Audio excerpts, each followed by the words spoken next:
आज सकल मराठा समाज असेल, मराठा सेवा संघ असेल यांच्या पुढाकारातून आज विजयनगर येथे सर्व मराठा समाजातील प्रतिष्ठित मंडळी, सामाजिक संघटनेचे पदाधिकारी यांची एक बैठक झाली।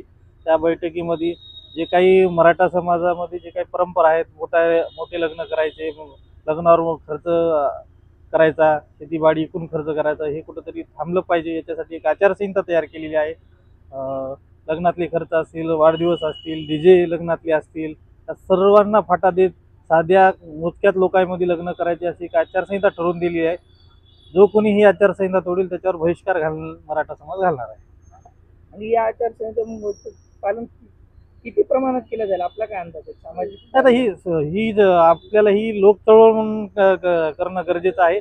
जोपर्यंत ही लोक चळवळ होणार नाही, तोपर्यंत लोकांमध्ये जनजागृती होणार नाही, तोपर्यंत हे आम्ही करणार आहोत।